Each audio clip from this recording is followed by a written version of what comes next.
programas donde la paz, el amor y la esperanza están dejando de existir. Para el mundo llega a usted el programa Manos Abiertas, con el orador Vicente Orellana.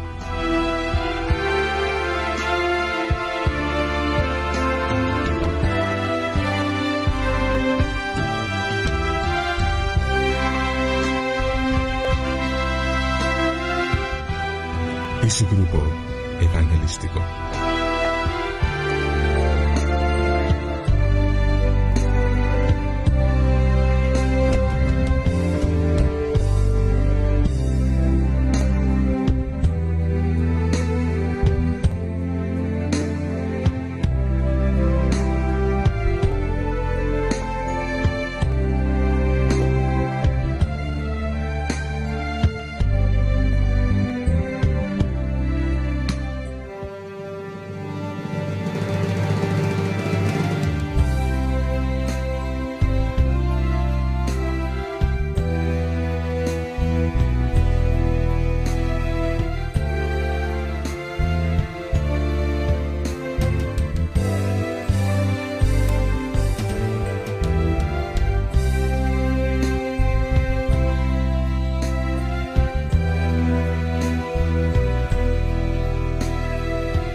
Qué gozo estar con ustedes una noche más.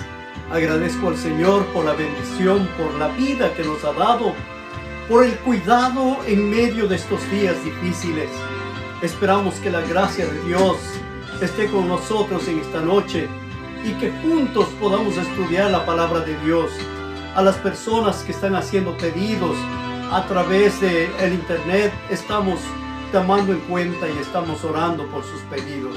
Que Dios nos bendiga en esta ocasión.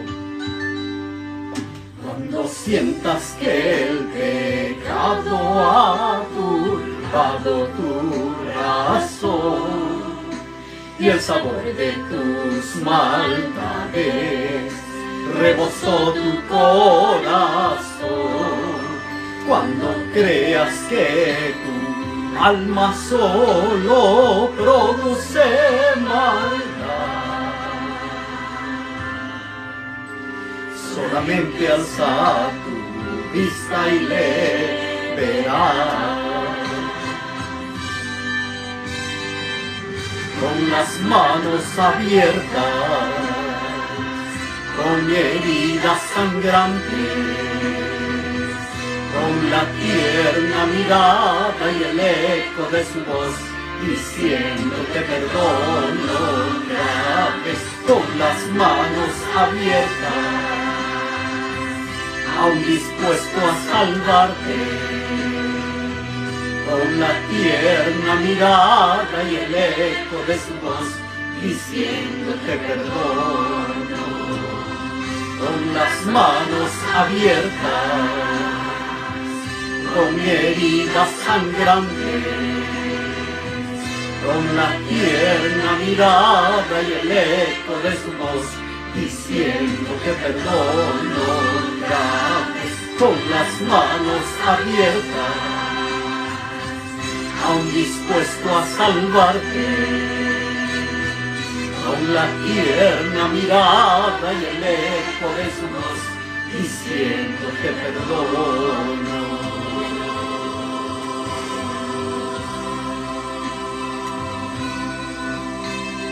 Nuestro Dios maravilloso, Él está dispuesto a perdonar a los seres humanos que se acercan a Él.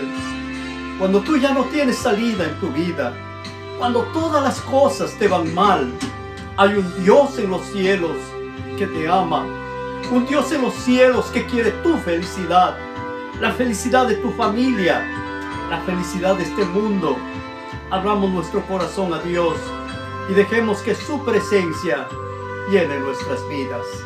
Vamos a inclinar el rostro, vamos a orar.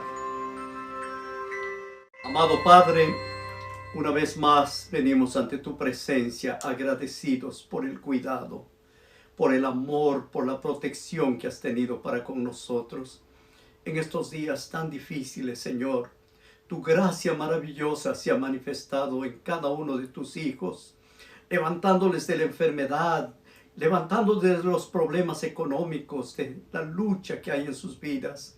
Padre, en esta hora te ruego que tú contestes los pedidos que se han hecho, Señor, de las personas que ponen sus nombres, sus pedidos a través del internet. Por favor, bendícelos, Padre, ayúdalos y que en esta noche tengamos un encuentro contigo, en el dulce nombre de Cristo Jesús. Amén. Amigos, qué alegría, qué gozo poder compartir este momento especial. Y doy gracias a Dios porque los miércoles estamos teniendo una fiesta. Son días especiales. Y agradezco a nuestros colaboradores, en especial a Fidel Madrid y su esposa, su equipo de trabajo. A cada uno de ellos que hace lo mejor para que la gloria de Dios se manifieste. Estamos agradecidos. Y esta noche tenemos un tema realmente fascinante.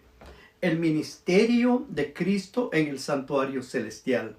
Es un tema hermoso.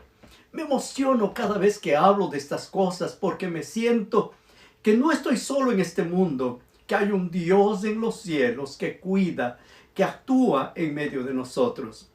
Y también tenemos buenos amigos que son parte del programa Manos Abiertas. Fidel todos estos días ha estado participando con nosotros y espero que parte del equipo también podamos hacer los arreglos para que también ellos estén participando en estas ocasiones. Fidel tiene una hermosa melodía para la gloria de nuestro Dios.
Con clavos traspasados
hermosa melodía.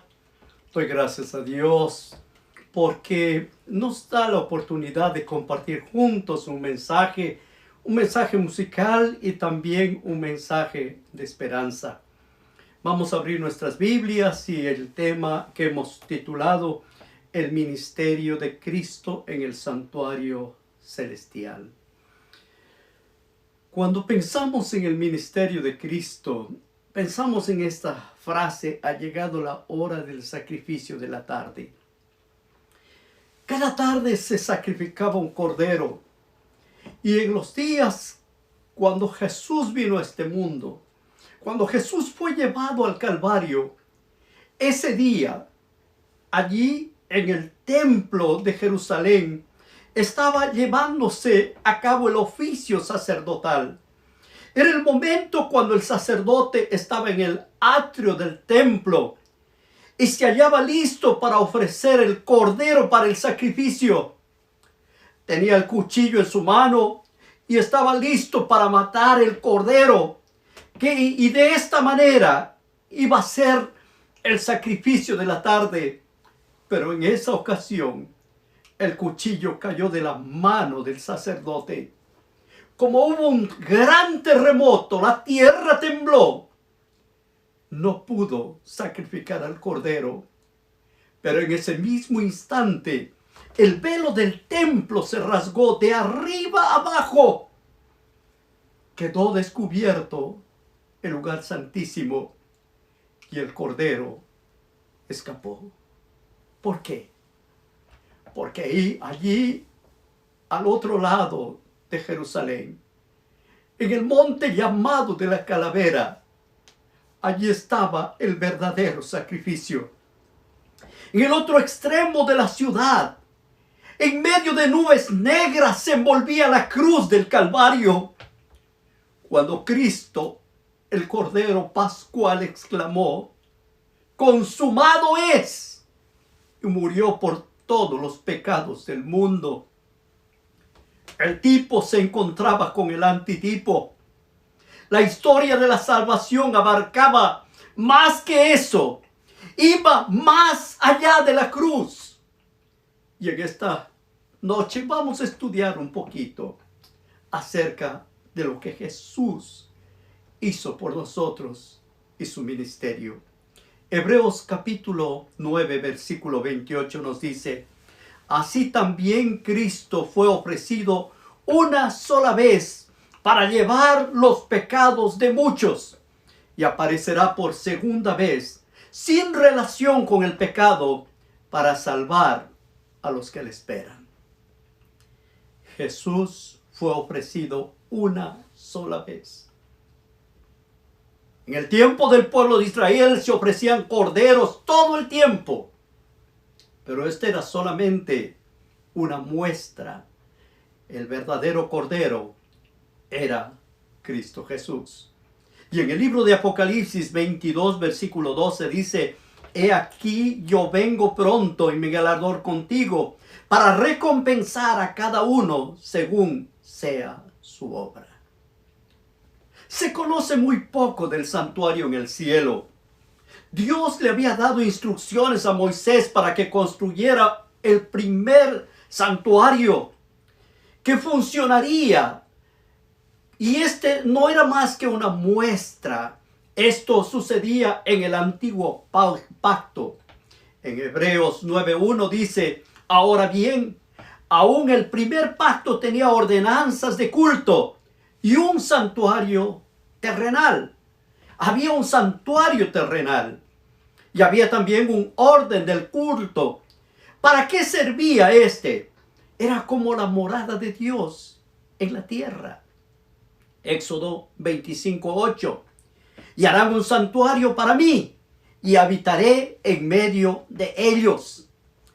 Ese lugar era donde el pueblo aprendía las lecciones del camino a la salvación.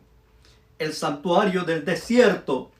Estos años que el pueblo de Israel pasó en el desierto, la gloria de Dios estaba allí. La gloria de Dios se veía en la noche como una columna de fuego. y en el día como una nube que cubría el pueblo. 400 años después, Salomón construyó el santuario que fue reemplazado al del desierto. Él construyó allí, pero no duró mucho tiempo. ¿Por qué? Porque vino Nabucodonosor y destruyó el santuario. Los exilados fueron llevados a Babilonia y se construyó un segundo templo. En el tiempo de Herodes el Grande fue remodelado. Y para el año 70, ese santuario dejó de existir.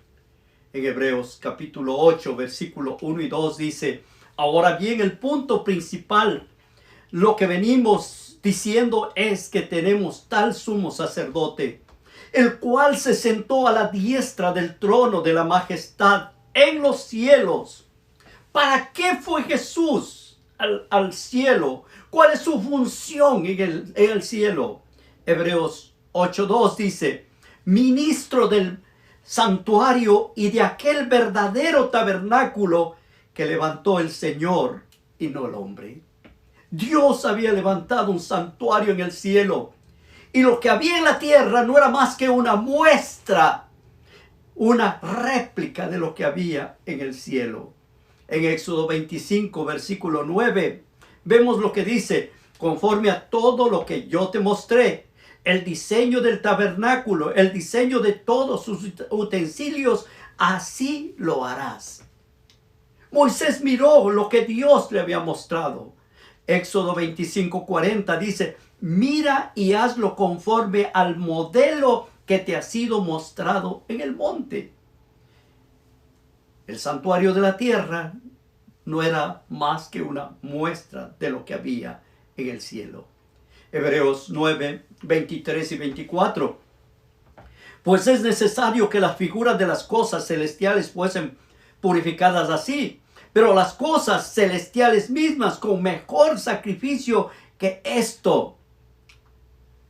Porque no entró Cristo en el santuario hecho de mano, figura del verdadero, sino en el cielo mismo, para presentarse ahora por nosotros ante Dios. Jesús entonces, ¿a dónde fue? Al santuario celestial. ¿Cuándo terminó el santuario de la tierra? Terminó con la muerte de Jesucristo. Todavía queda un poco de tiempo allí el pueblo de Israel tratando de sobrevivir, pero Jesús dijo que no quedaría piedra sobre piedra que no sea derribada. Y fue para el año 70 cuando el santuario fue destruido en su totalidad y nunca más se volvió a construir. Ahora quieren reedificar, quieren hacer algo, pero ya no es necesario. Hay un santuario en el cielo. Y el Señor mostró a través de toda la historia, desde Adán y Eva, Él mostró lo que el pueblo debía hacer para recordar que hay salvación y la salvación viene de Dios. Adán mostró a sus hijos que debían ofrecer un cordero por causa del pecado. Y fue Caín y Abel.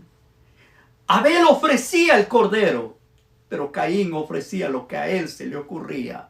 Lo mejor que él tenía, pero no lo que Dios había pedido. Dios había pedido un cordero. ¿Y esto significaba qué?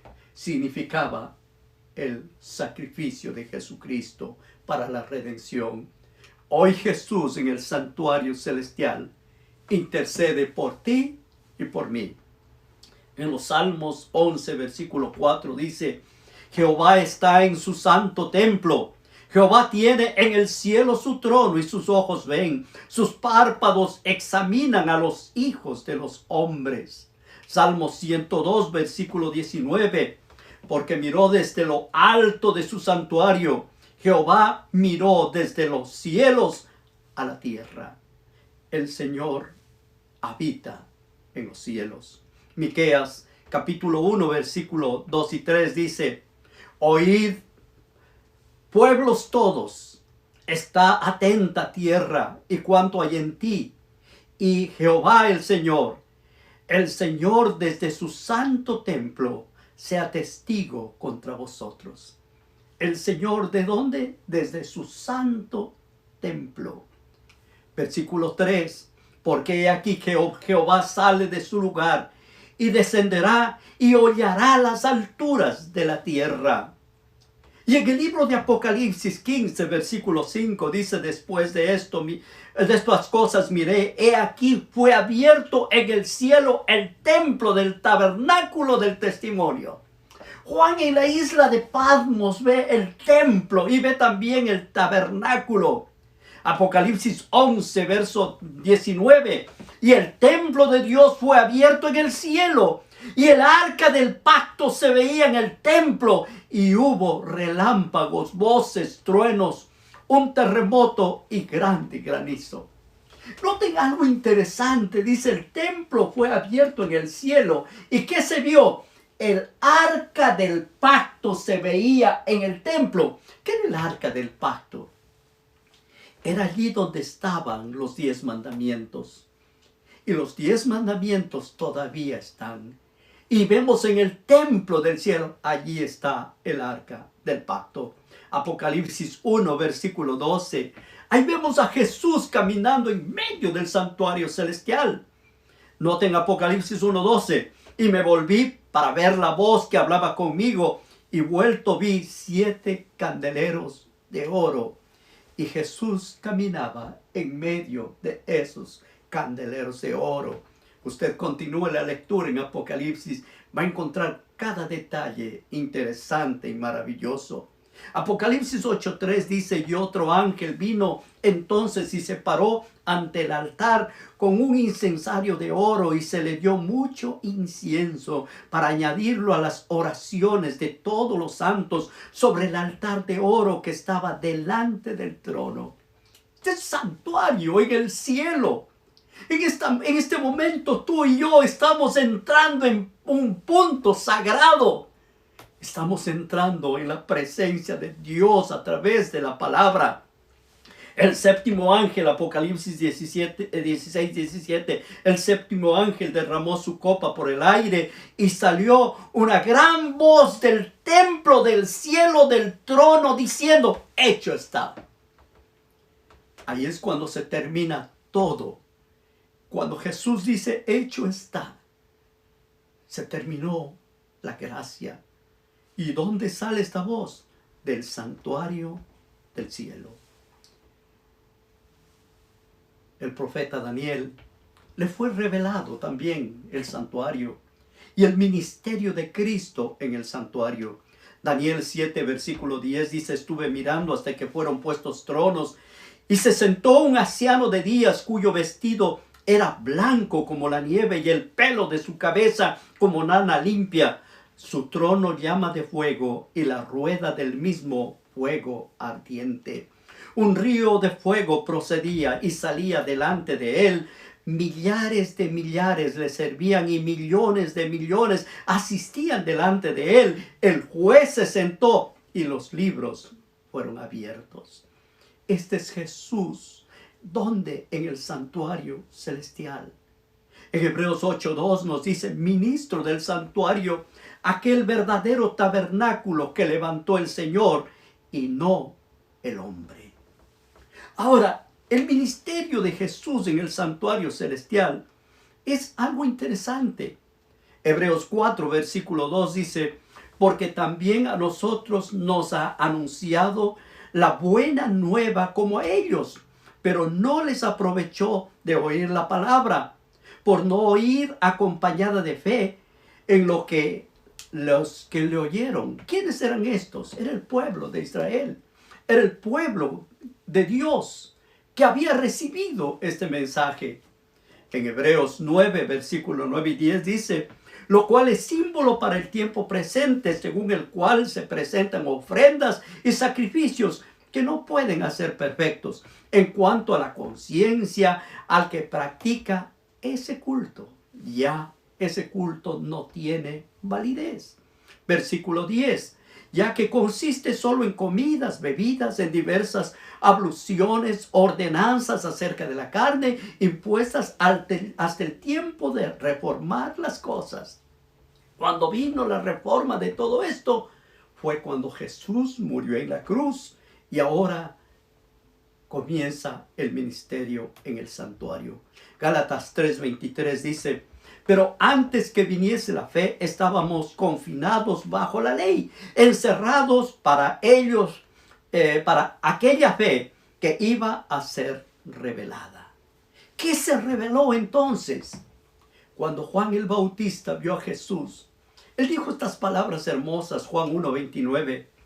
Al siguiente día vio Juan a Jesús que venía a él y dijo: he aquí el Cordero de Dios que quita el pecado del mundo. El Cordero de Dios. Jesús era el Cordero. Jesús estaba mostrándose vez tras vez. Cada vez que el pueblo de Israel sacrificaba un cordero, estaba simbolizando a Jesucristo, el Cordero de Dios. Ahora el santuario ilustraba tres fases del ministerio de Cristo: el sacrificio sustitutivo, la mediación sacerdotal y el juicio final o el sacrificio sustitutivo. ¿Qué había en el santuario? En el santuario habían varias cosas interesantes. A veces no se nota en la pantalla, pero déjame explicarte un poquito. Si ustedes pueden ver, allí está la puerta. Luego vemos el atrio, que es la primera parte.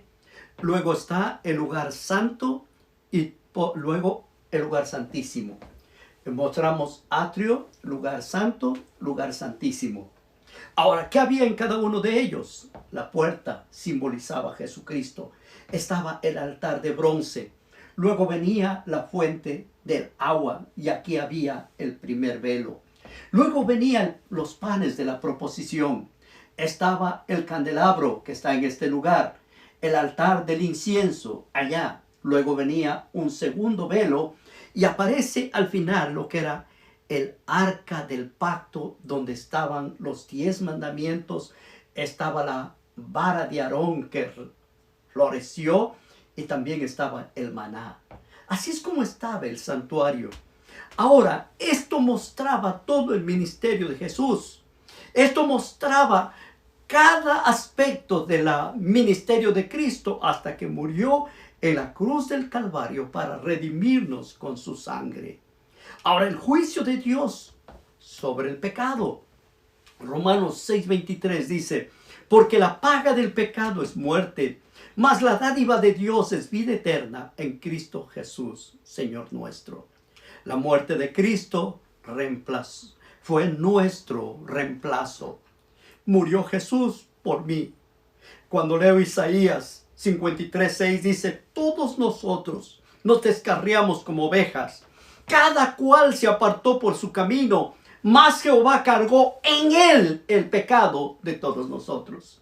Jehová cargó ¿en quién? En Cristo Jesús el pecado de todos nosotros. Dios había provisto de sacrificio expiatorio. Dios se proveyó de cordero.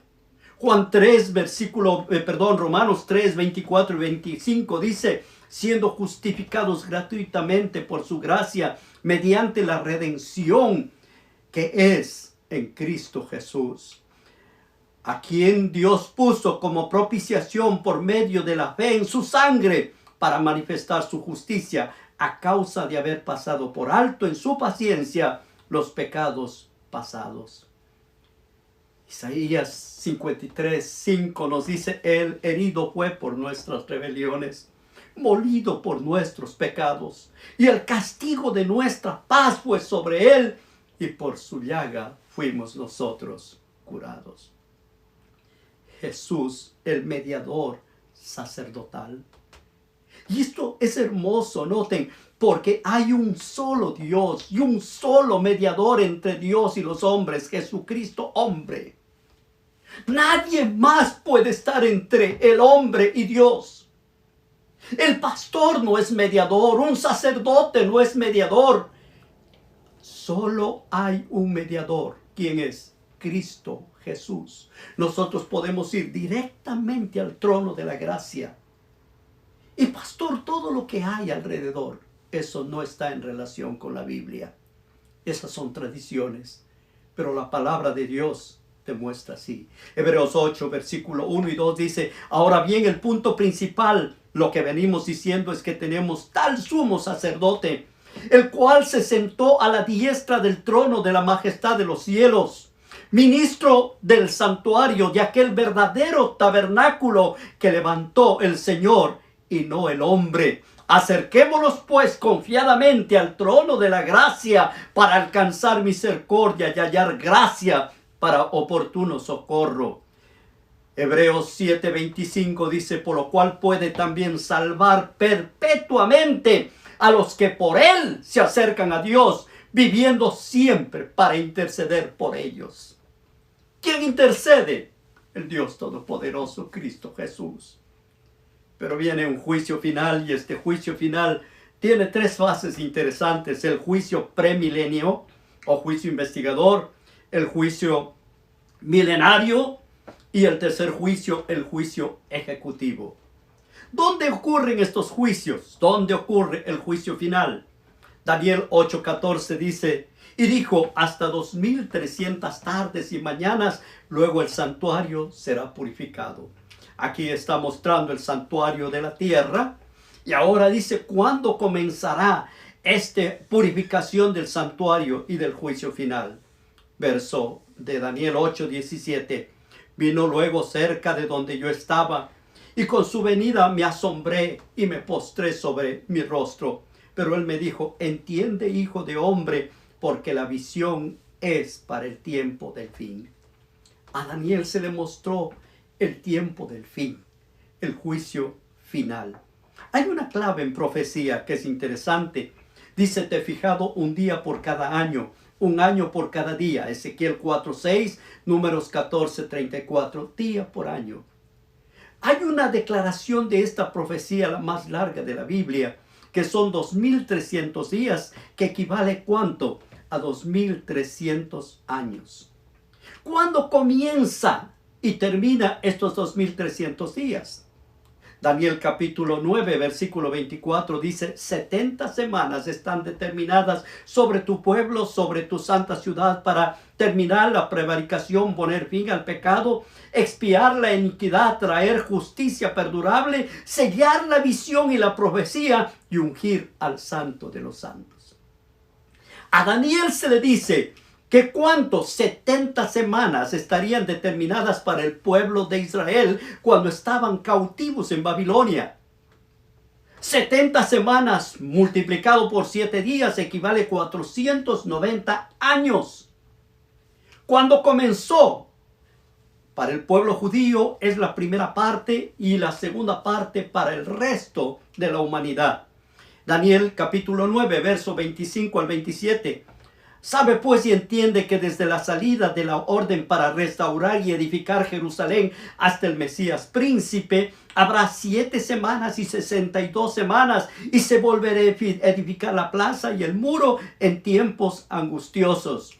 Y después de las 62 semanas se quitará la vida al Mesías, mas no por sí. Y el pueblo de un príncipe que había de venir destruirá la ciudad y el santuario, y su fin será con inundación. Hasta el fin de la guerra durará la devastación.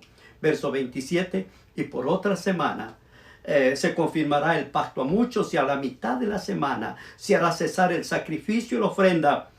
Después, con la muchedumbre de abominaciones, vendrá el desolador, hasta que venga la consumación de lo que está determinado. Se derramará sobre el desolador. Ahora, voy a tratar de ser lo más simple en esto. ¿Cuándo vino el decreto para restaurar Jerusalén? En el año 457 a.C. ¿Y cuándo llegó el Mesías? En el año 27. Es la unción, el bautismo de Jesús. Luego vemos que a la mitad de la semana se le quita la vida al Mesías, y al fin de la semana el evangelio es dado a todo el mundo. Este es el cuadro. En el año 34 termina las 70 semanas determinadas para el pueblo de Israel. Ya no hay más esperanza. Como nación, como individuos, todos los que crean en Jesucristo serán salvos, pero como nación no hay salvación como nación. Entonces, quedan 1810 años. ¿Para quiénes? Para los gentiles. Y esto se cumple el fin de los 2300 días en el año 1844. Cuando Jesús entra en el santuario celestial y está terminada todo. ¿Qué nos espera? El fin, la venida de Cristo Jesús. Por tanto, teniendo un gran sumo sacerdote que traspasó los cielos, Jesucristo el Hijo de Dios, retengamos nuestra profesión de fe. Porque no tenemos un sumo sacerdote que no pueda compadecerse de nuestras debilidades, sino uno que fue tentado en todo según nuestra semejanza, pero sin pecado.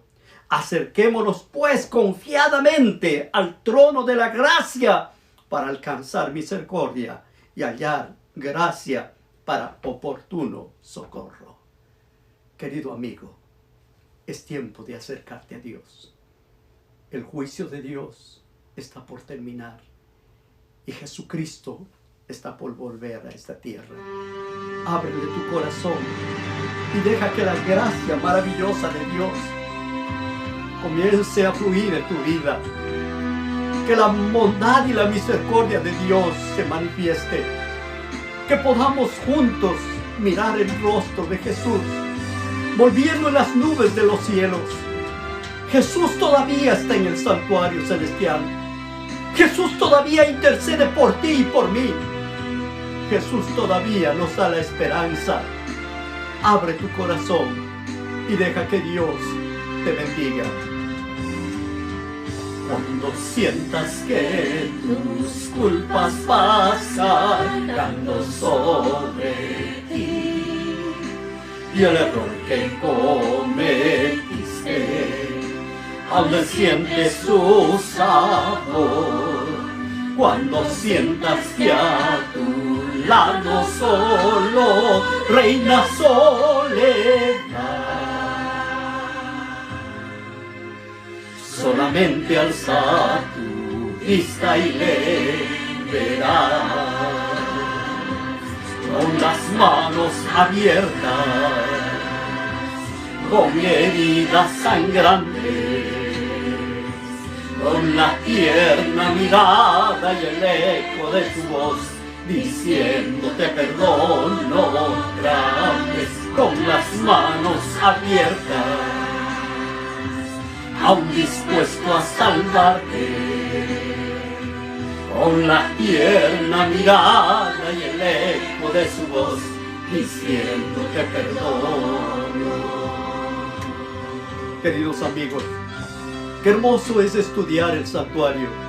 El tiempo es muy corto. A veces las personas me dicen, pastor, pero hablo un poquito más. Mis amigos, el tiempo es sagrado. Lo que yo te estoy compartiendo es simplemente un poquito para que tú vayas a investigar. Comienza a estudiar, lee. Hay muchos libros en relación al santuario. Pídele al Señor que te dé sabiduría. Mientras tanto, confía en Él y pon tu vida en sus manos. Cuando sientas que el pecado ha turbado tu razón y el sabor de tus maldades rebosó tu corazón, cuando creas que tu alma solo produce maldad, solamente alza tu vista y le verás, con las manos abiertas, con heridas sangrantes, con la tierna mirada y el eco de su voz, diciéndote perdón otra vez, con las manos abiertas, aún dispuesto a salvarte, con la tierna mirada y el eco de su voz, diciéndote perdón, con las manos abiertas, con heridas sangrantes, con la tierna mirada y el eco de su voz, diciéndote perdono otra vez, con las manos abiertas, aún dispuesto a salvarte, con la tierna mirada y el eco de su voz, diciéndote perdono.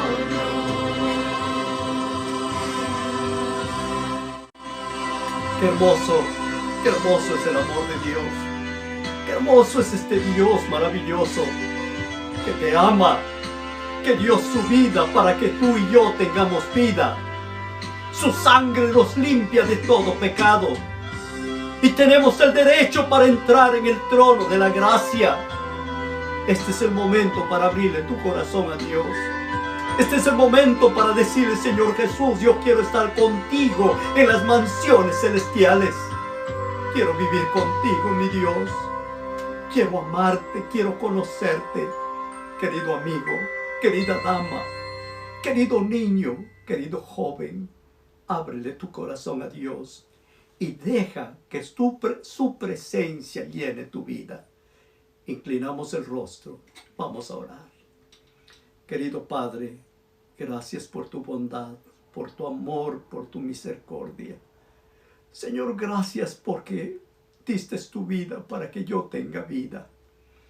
Me das la esperanza, Señor, de vivir un día en las mansiones celestiales. Padre, perdona mis pecados y perdona los pecados de tu pueblo. Y bendice a las personas que escucharon hoy este mensaje. Llénales de fe, de confianza en ti. Te lo suplicamos en el dulce nombre de Cristo Jesús. Amén. Te invito para que compartas este mensaje. Invita a otras personas. Comparte.